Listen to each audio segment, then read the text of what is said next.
So I'm apparently one of the few who actually really enjoyed Wii Sports boxing. Using the motion controls to punch and dodge is just good visceral fun, and it might partially be that exact reason why ARMS hooked me from the get-go. Because ARMS is essentially a longer range and deeper version of Wii Sports boxing, by virtue of it featuring characters that have super stretchy and equipable arms. Yeah, leave it to Nintendo to take something familiar and make it weird.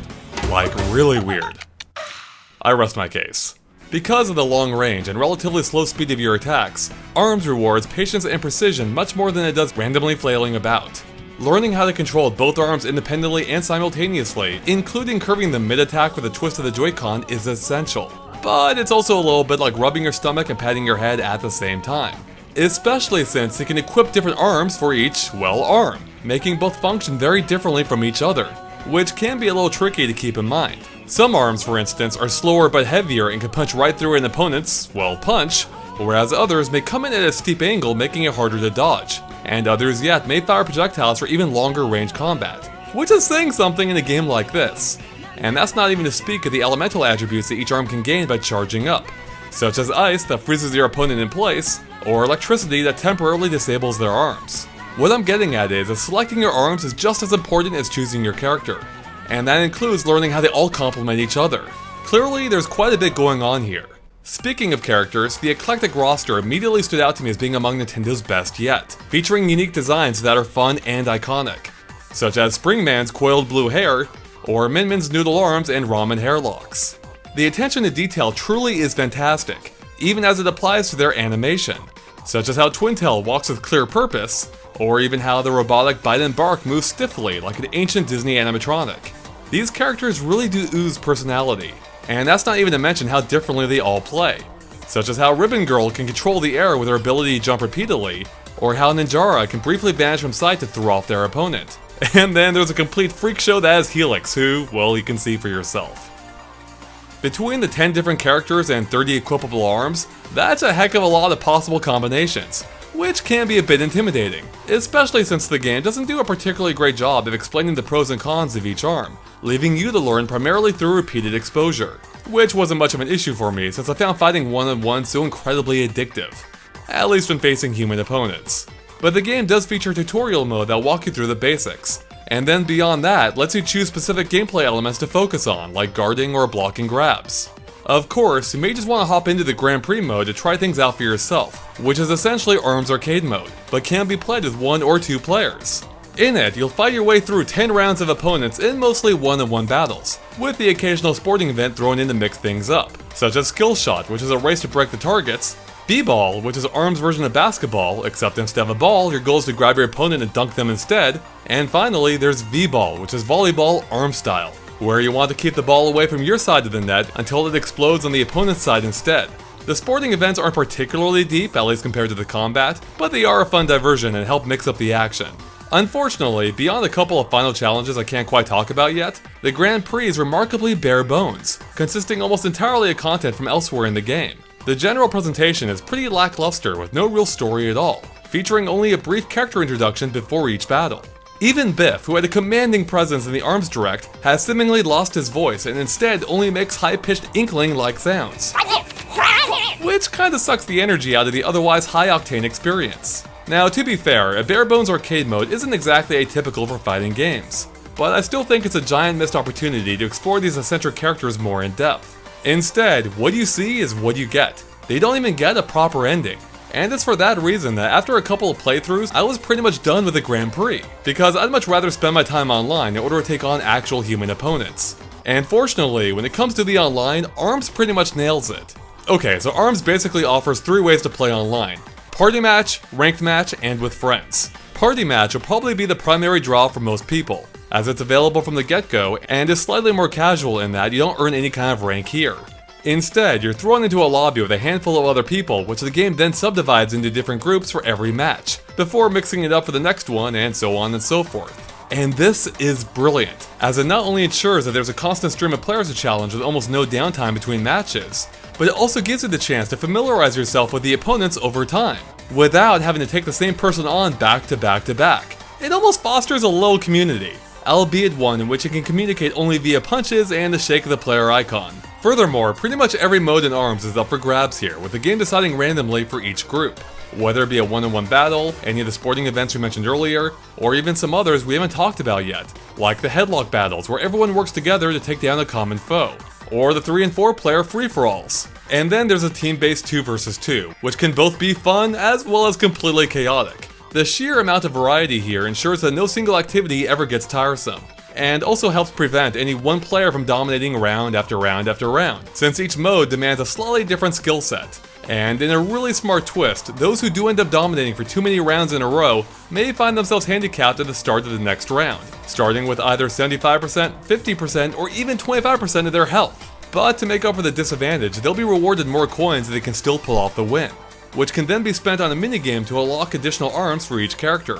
Now, although the automatic handicap is sure to annoy some players, it's a really smart way to keep the party mode dynamic and interesting, without frustrating those who may not be quite on the same skill level as another. But for those who take their online matches a little bit more seriously, ranked battle is where it's at. This is the no-nonsense way to play ARMS. 1 vs 1 only. No items or health restoring power-ups. No handicaps. And final destination only. Okay, so maybe everything except that last part. Point is, it's catering to a more hardcore crowd, which is why it only becomes available after beating the Grand Prix on level 4 or above, which ensures that everyone who plays in this mode is at least somewhat competent at the game as a baseline. And your exact skill level will be reflected in your rank, which increases or decreases with every battle. But unlike party mode, there are no lobbies to be found here. Instead, the game will search for a player for you to battle while allowing you to continue playing the game offline, such as in the Grand Prix or Versus modes. Unfortunately, it was difficult to fully test this mode during the review phase because of the lack of eligible players, and as a result, I experienced some significant delays when waiting for a match. Regardless, I'm not quite sure why Nintendo didn't just use a lobby system similar to party mode, because while it is pretty cool they can continue to play the game while it looks for an opponent, I do think it'd be preferable if it didn't have to search at all and just threw me in a room with those looking for a little more hardcore action. And finally, there's a friend option, which lets you create a lobby but only for those people on your friend list. And you can even choose to lock it behind a passcode if you want to restrict it even further.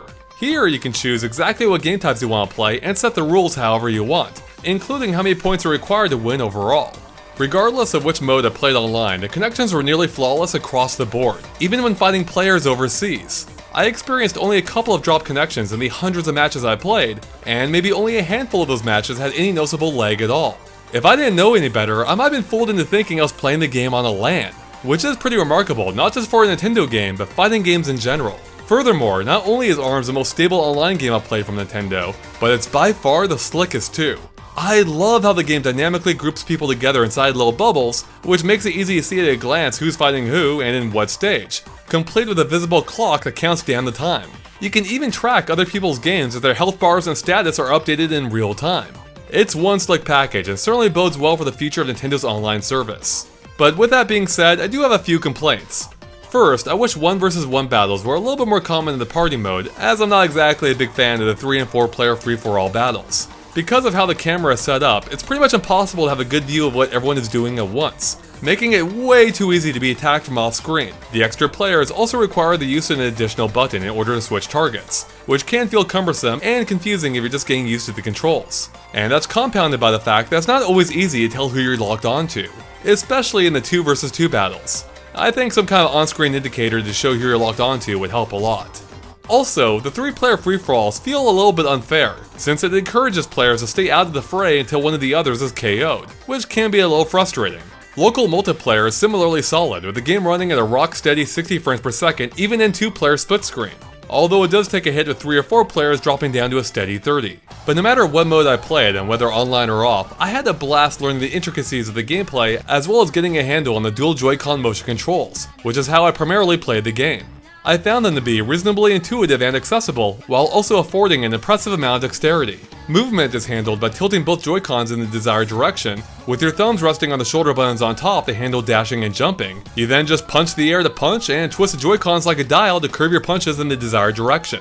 And I truly loved how the motion controls felt.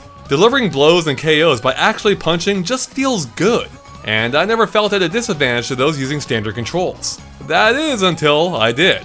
Because once I started facing more challenging opponents both offline and online, the cracks in the motion controls began to show, as they didn't quite afford the accuracy or response time that I ended up needing. So one major problem that I repeatedly encountered involved guarding. which is performed by tilting both Joy-Cons inward. If I did this too quickly, as one often does when they go to block, it would cause my character to punch instead, which is a pretty major problem when trying to block an incredibly damaging special attack, and end up eating the entire thing instead.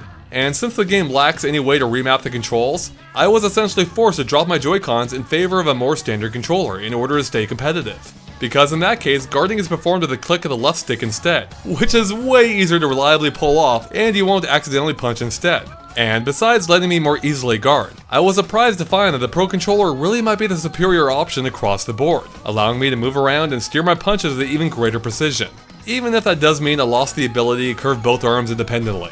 Now unfortunately, even though the standard controls did make me more competitive, it also took away a little bit of the game's appeal, as the motion controls were simply a lot more fun to play with, and they worked well enough, until they didn't. So because of this potential imbalance, I wish that the game would show you what controller setup your online opponents are using. And furthermore, it'd be nice if ARMS took a page from Mario Kart's book and allowed you to set up a friend room where motion controls are required as an option.